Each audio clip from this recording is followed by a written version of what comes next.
Hi, right, I'm just going to give the rocket mass heater a little bit of a service. So I've undone the bolts on the top, so those 3 bolts there, and I'm going to pull the top off now, and we're going to have a look inside of her, see what she looks like. I nearly forgot to do this, so I nearly forgot to film it, and I thought, actually, well, let's give it a film and see what it's like. I could do with a proper key for this, but hey, this will work. There we go. Top's off. Bit manky on the top. This all needs cleaning up. It's basically just crusty old. Yes. That needs a good clean. Right. Bit of a brush up. We'll put that down there out the way for the minute. As you can see, it's not too bad. A little bit of dust on top. Lots of black shit.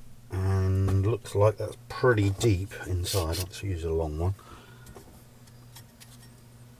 It's not too bad actually. Not too much in there. I reckon.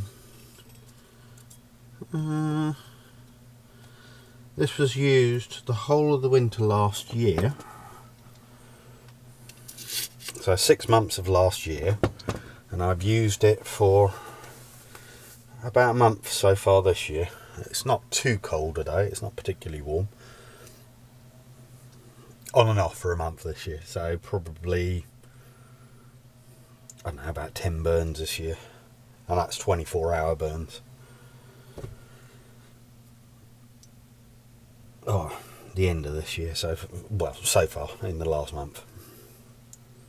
Now, one of the things you notice I've done is I've put some, this is actually exhaust paste, quite cheap to buy online. I'll just put that around the top, just to make it look a bit nicer, rather than that rough sharp edge. But as you can see, behind the wood burner, stones. Nice and simple. Or the rocket mass heater, whichever you want to call it. Now, I could do with some new fire tape. Unfortunately I haven't got any, so I might just use a bit of exhaust paste, because that'll work just as well, and it'll seal it up nicely. The exhaust paste, the fire tape is intact mainly, so it might seal back down. Don't know. We'll have a look at that. Anyway, I'm going to pause it for the moment and clean it out a little bit inside. Back in a bit. Okay, I'm back. Right, I've cleaned out inside the chamber. Right, it's pretty good. I mean, I haven't cleaned the walls at all for the simple reason I want them to be actually left with a little small coating of dust on, because that'll help protect the actual barrel, if you like, or cylinder, if you like. If I pull you off and you can have a look down in, it's a little bit dark in there. See if you can see.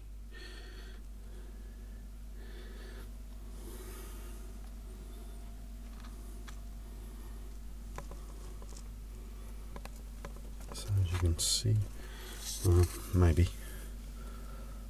Trouble is, I'm casting a shadow as well. But I don't know. Maybe. Oh, hang on a minute. Have I got? I wonder if the flash will help. No.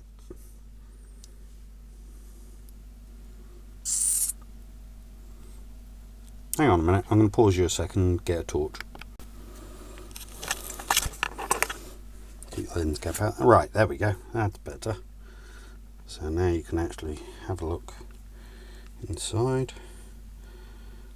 There's the pipe that leads through to the oven. So you can see down there. You can see it's not hugely clean, but it's not too bad. I'll try and get the angle right. You can see around it. There's a few bits and pieces in there which are fine. Too big for the hoover to pick up. Yeah. In the bottom of there is a layer of aircrete, basically, which is an insulation, which is, if probably a lot of you know of it, but if you go on to Honeydew Carpenter, he'll tell you more. He gives a good explanation on how to make it, etc. I made this up myself, not quite with his methods. And then obviously you can see down inside for the burn chamber. And you can just see there's a secondary air intake at the bottom of the burn chamber.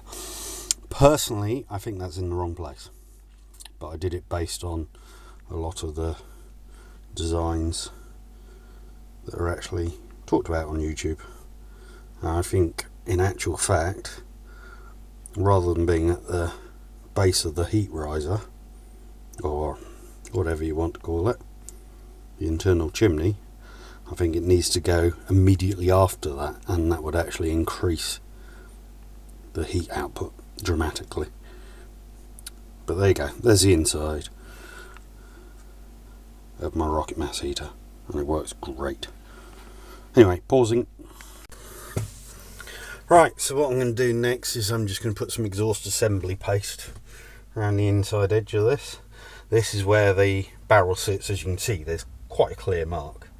This, don't worry about, that is actually a little bit of water glass, so you can see it's gotten very, very hot in the centre and it's burnt away the actual water glass.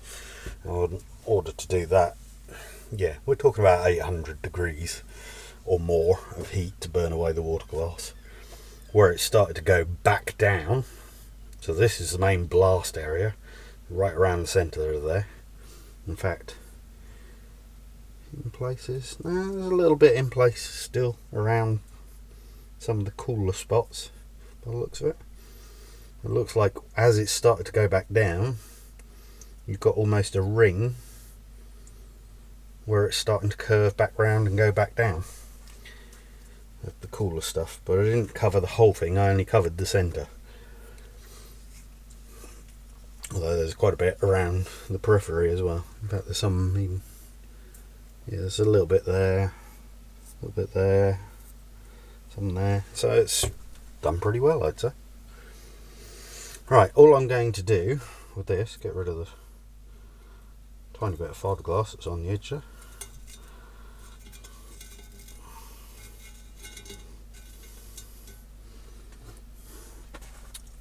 Just going to run a bead of this around the edge so it seals in. I don't want a huge amount, just a little bit. And all that this is basically clay and water glass, or sodium silicate, whichever you want to call it.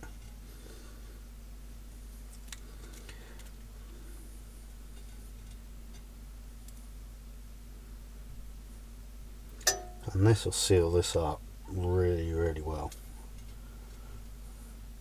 And by the look of how clean it was inside, number one, I'm really pleased.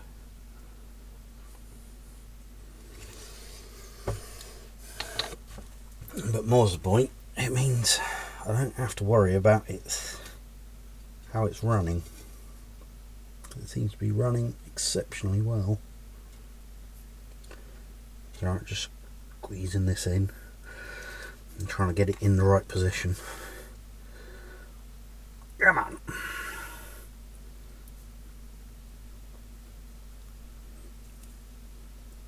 One other recommendation I'll make for you: if you're building a rocket mass heater, don't put a damper in the flue. I'm going to put a damper anywhere, put it on the intake. Basically what will happen, if you put a damper in the flue, it can back up the airflow. Therefore, that's when you're most likely to actually get Number one, the fuel won't burn properly because it's backing up the gases. Number two, you may actually get gases coming out of it into the house. If you put the damper on the intake side rather than on the exhaust, which is basically what it is, then what you're doing is you're causing a vacuum in the system, because the flue will still be trying to draw, but it's trying to draw through a smaller gap. But the smaller gap isn't backing up the exhaust gases. The smaller gap is on the air intake, so it will cut down the amount of airflow going through, but any gases that are inside the system are being sucked up with the flue. So you only get fresh air going into the system and nothing coming out through where you load your wood, coal, whatever. This one's actually being run mainly on coal because it burns for so much longer, and I can run it for 8 hours and get a lot more than 8 hours of heat out of it. In fact, I've burnt it for an hour with just wood. Trick: wet your finger before touching this stuff. Just lay it in. Unfortunately, it's going to stick to your finger, but it doesn't stick quite so soon. See, it's now sticking to my finger because the spit's come off. Come on, get in there.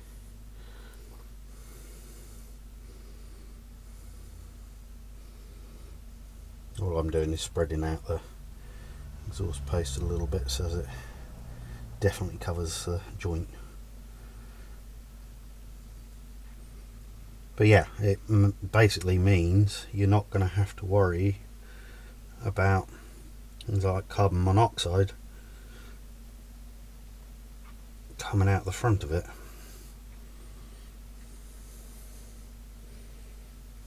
I've got a little bit of a gap there, so you can sort that one out. There we go. It's just like sealing up an exhaust.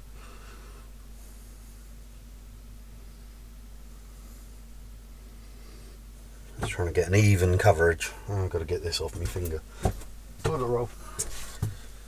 Oh, by the way, the toilet's done, in case anyone's interested. Right. So I'm just sealing that up, because I haven't got any fire tape. I've got exhaust paste, so we'll use exhaust paste. Right. And now I've got to put this back on. And then I've got an even bigger job, which is the oven side. I'm going to put this on the right way around. This is why I like this so much. As you get, this is all in position now. Should be pretty close. Might have to adjust it out a little bit. Okay. Advantage of manhole cover: you've got 3 bolt holes. You can bolt it down nice and tight. It doesn't come off. It's also cast iron. If you can get the bolts in, which you might be able to, maybe. That one's in. There we go. That's better. Why not the holes? Oh, right.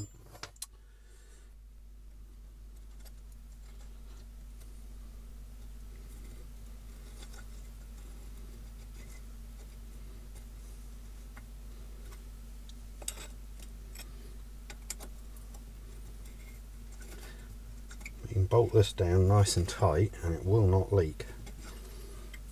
You still have to use exhaust paste or fire tape. I can bolt this down tight enough, it does not leak at all.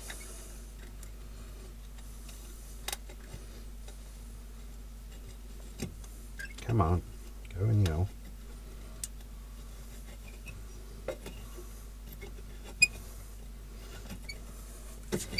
what I've done, as you may or may not know, this was made out of old gas bottles. Yeah, that's a bit tight. I want to clean that up. That'd be a good idea.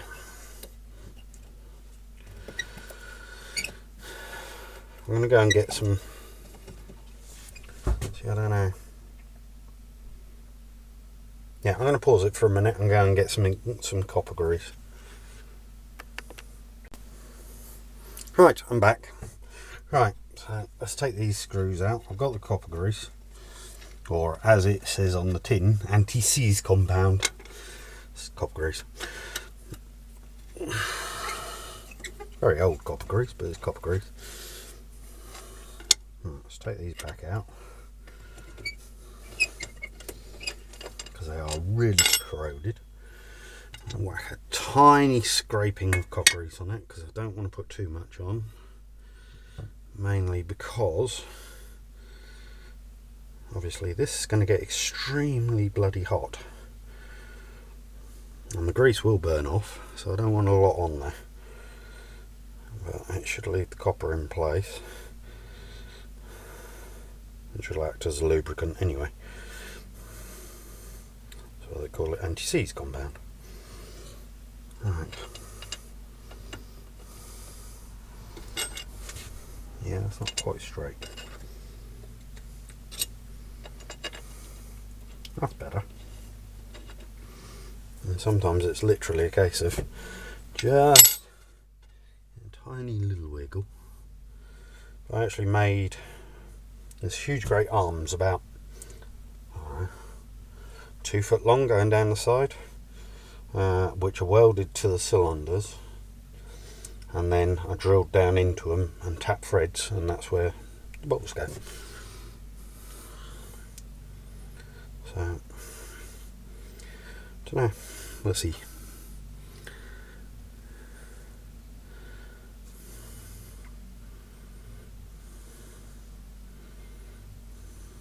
So I'll just get this done. A nice thin coating on each of the bolts, but it's got to be as you can see, really thin coating. It's literally just putting some grease into the threads.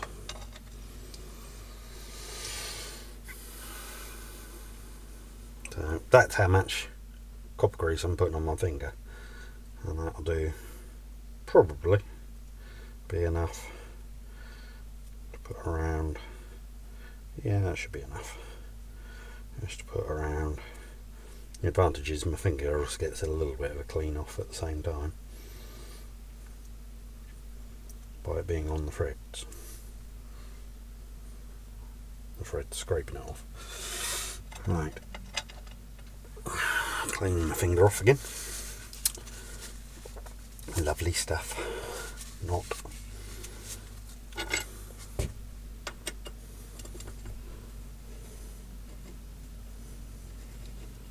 If you're messing around doing sort of engineering stuff or whatever, and I'm always dressed pretty manky, but to be honest, that's what you want to do.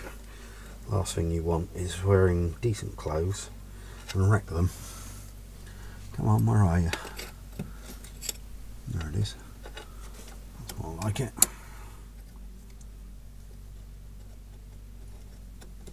That's it.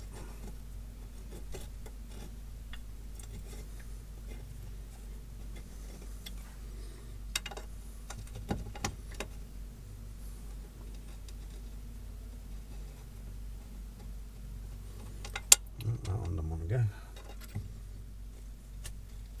Give it a little bit of a nudge. This one's going to be stubborn.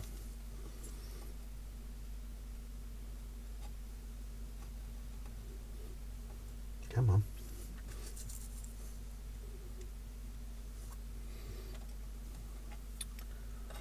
Come on. I might need a little bit of help on this one. Come on.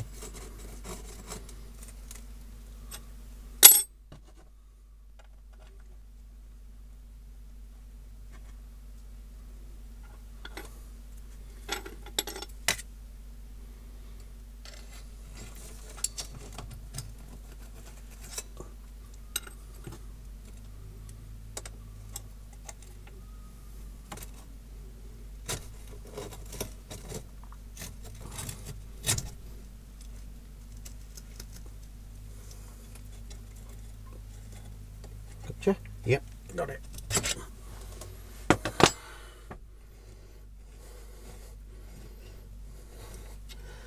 A little bit of wiggling and it goes. It's just a case of lining all the bolt holes up. And sometimes it's just doesn't quite want to go where you want it to. You can see this is already getting tight, and that's plain simply because it's such a precise fit. That's that one.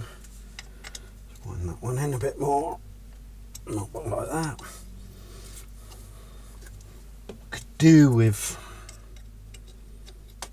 1/4 millimetre movement at the uprights. I mean, it might just be where the heat has actually warped them slightly. Could be any number of reasons, but it's close enough that you can get it in.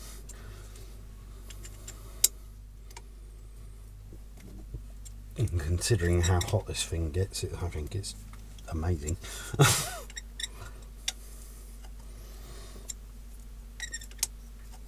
I'm getting a bit warm. I'll open the roof. There we go.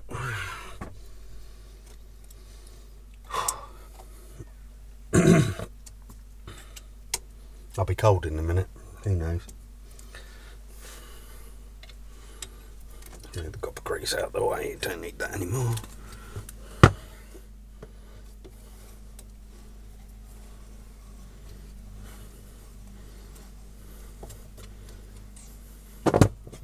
Well, it's going in easier. Quite tight. Right, I'm going to tighten them all down to this. Do a couple of little squeaks, as you can hear.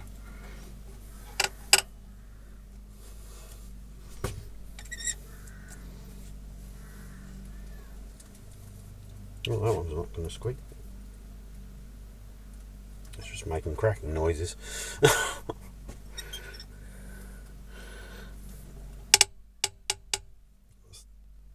Pretty tight.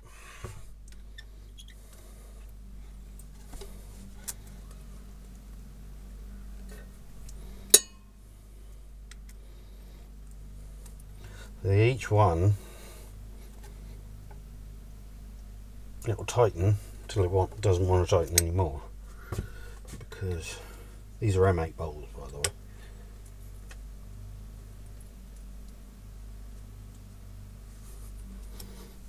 Obviously the cast iron will not move. That will not bend. You can break it, but not with these bolts. The bolt is far more likely to break than anything else. In fact, I'm more likely to pull a thread, to be honest. This is all extremely...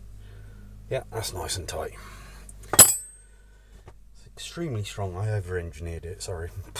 Minor details. Anyway, it's designed not to move, so it will not fall apart. Anyway, right, pausing. Next job. The oven. Oh dear. Right, so to the oven. This one's a lot more tricky because this has quite a few bolts on it, which I need to be careful of. So I need to undo these bolts down here. And these are all tiny little M4s, I think now. Maybe M5s, can't remember.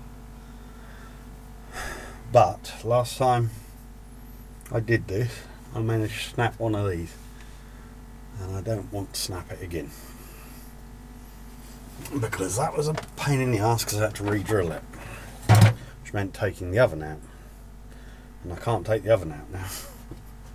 I'm a little bit wary about this one, so I've got to be really, really, really gentle, otherwise I'm going to have to, yeah, I don't know. Not looking forward to this. I want to make sure it's all working a-okay there. This is one of the other problems, is look how close all of this is.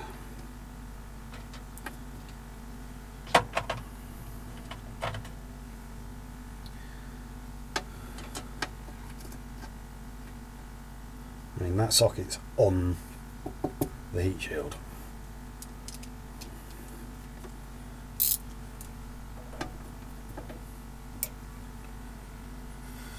Right.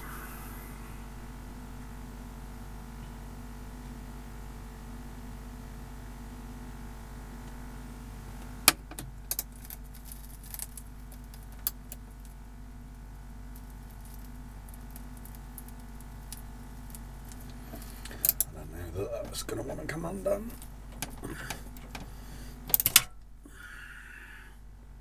Very, very, very wary of this. Don't like this at all. Yes. Pausing. So the oven, not out yet, but it's loosened off. All the bolts are out, and that was hard work because two of them did not want to come out. And I was really worried about snapping them, but I didn't, so thank goodness for that. Yeah, just double check. All the bolts are out. I should be able to just pull it out. Now this is a tight fit. So how easily it's going to come out, I don't know. Oh, hello. There we go. Oh, get the old thing out.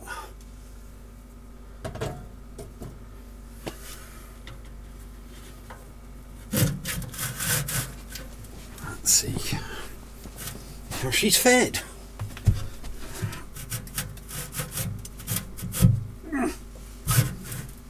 Oh, she's tight. Not very happy about coming out.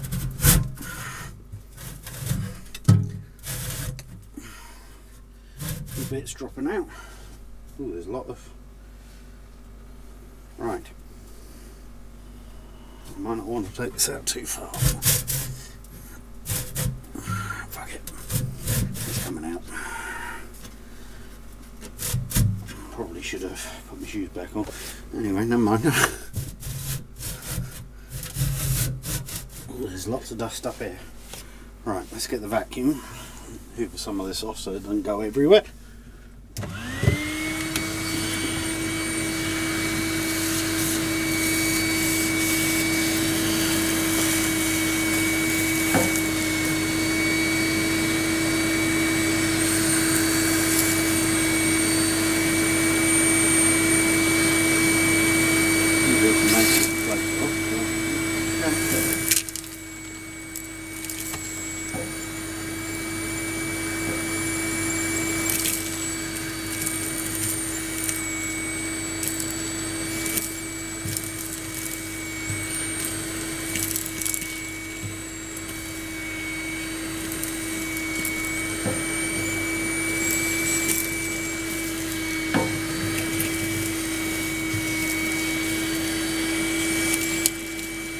I'm expecting this to be quite full of ash and soot.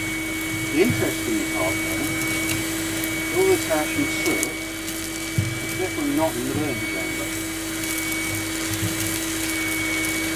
Or the secondary chamber, whichever you want to call it. The heat riser and sound box.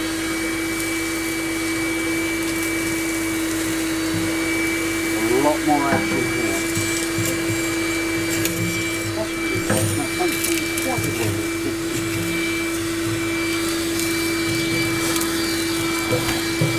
See coming off, so a lot more on top.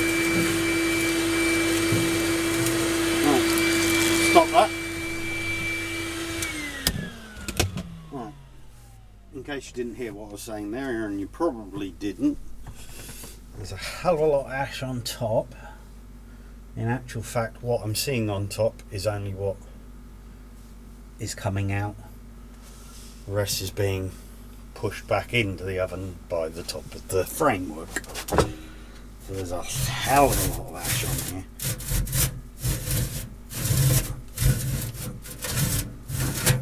I don't know whether you can see this or not. Yeah. And that's why it needed servicing.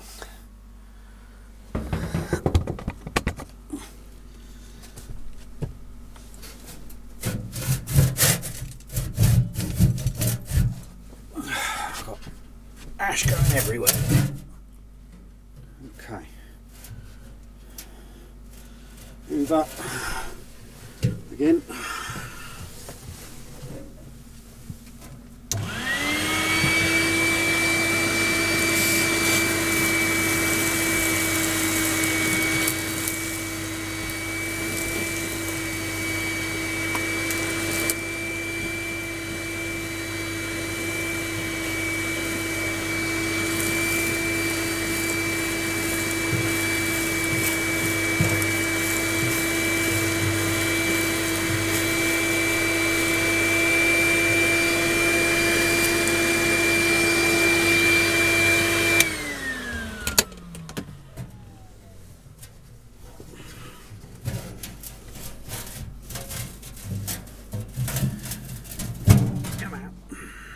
that's it. Oh, there's not too much inside.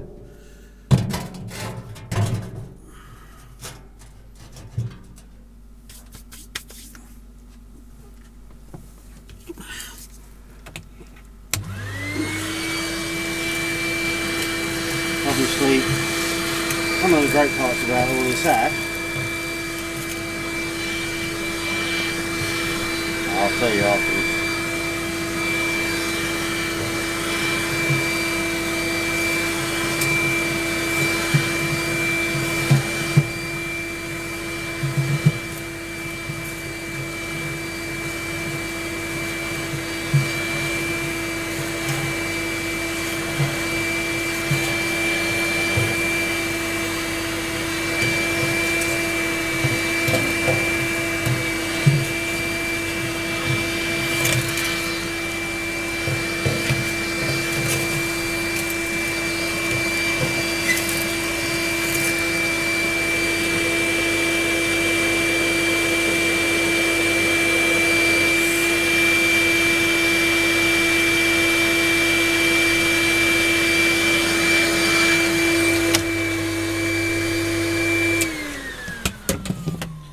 Right, going on wobbly cam, I'm afraid.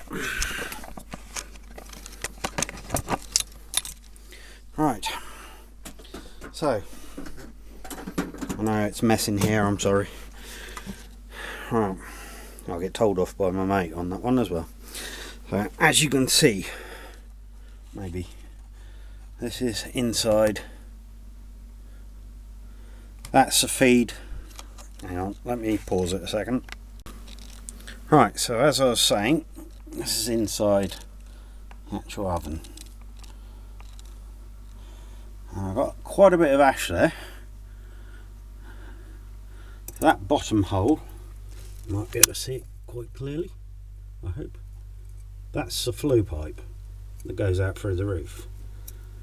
That is actually the feed from the burn chamber. As you can see, the feed from the burn chamber is a hell of a lot bigger than the flue pipe. See the difference?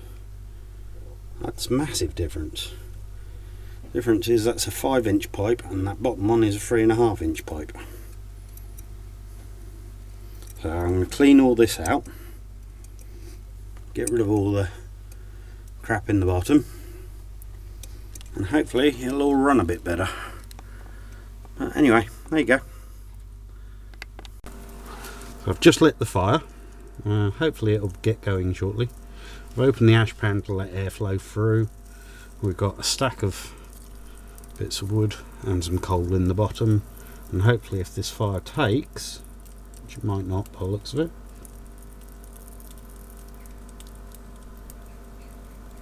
although I do hear some lard hissing away quite happily. We'll light that piece of paper there, see if we can get it going a little bit.